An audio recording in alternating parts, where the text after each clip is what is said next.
So we are going to talk about tribals. तो आखिर tribals कौन होते हैं? So tribals are the people that are neither divided into an equal caste basis and neither they follow the Brahmanical ideas. ये हमने simply tribals की definition पढ़ी है, बट ट्राइबल्स को हम अलग अलग स्टीरियोटाइप से देखते हैं, उनके अलग अलग कपड़ों से देखते हैं एंड ऑफन हमने उनको स्टीरियोटाइप कर रखा है लाइक वनपढ़ है, उनको कुछ आता नहीं है and they are just having very rigid culture and you can say that they are very disrespected in this way. But is this actually the reality? So we are going to know about the tribal struggle that was led by Birsa Munda in 1895. And how was this struggle then followed? So before that we should know that tribals थे कैसे कैसे India में. So India had a large number of tribals as we know, but some tribals जिनका मैं example दे सकता हूँ वो like Ahoms, Nagas, Khons, Gonds and Bhils. And ये सब जो थे, these are some examples of tribals. There are many other tribal groups as well. But we are going to study particularly about one tribal that is called the Munda tribal. अब मुंडा tribal group में भी एक बहुत important हमारे पास tribal आते हैं जिनका नाम होता है बिरसा मुंडा.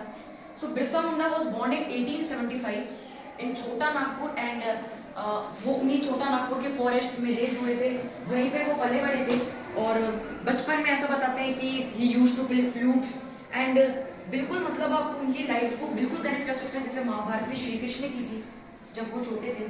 तो हम कह सकते हैं कि ऐसा माना जाता था कि उनके फॉलोअर्स सिर्फ मुंडा जी नहीं थे पर संथाल्स, ओरामोन्स, ये सारी ट्राइब्स भी उनके फॉलोअर्स बन गए.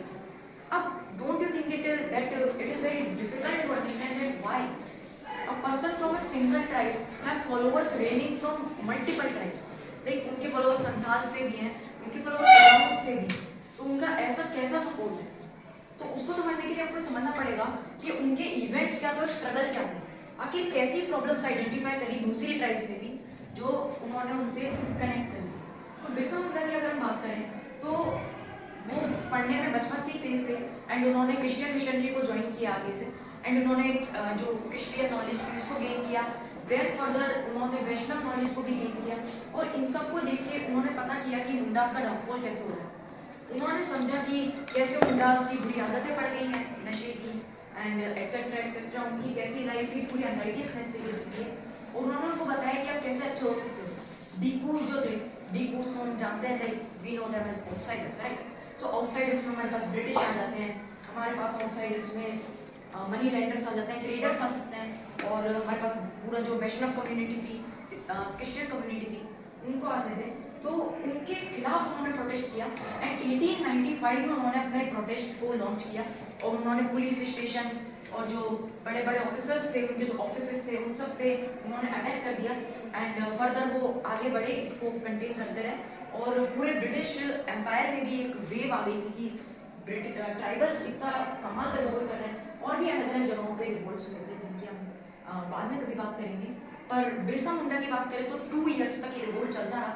1897 में इनको 2 साल की और जेल दे दी गई और जब ये 1899 में वहाँ से बाहर आए तब इन्होंने सबको वापस से कहा कि ये ब्रिटिश तो रावण है, आपको इन सबको रेजिस्ट करना चाहिए, आपको इन सबको कंटेन करके इन पर अटैक करना चाहिए. पर 1900 में हिस्टोरिकल रिकॉर्ड्स के हिसाब से इनकी कॉलेरा से डेथ हुई. बट इनको लोग भगवान मानते हैं because he was really very young. You can see he was only 25 years old when he died and इनकी कैंपेन रिमार्केबल रही. It was a very brilliant, remarkable movement by Birsa Munda. We can say that इसीलिए लोग उनको शायद भगवान के रूप में देखते हैं and he is very respected among us. So that was a small introductory passage about Birsa Munda.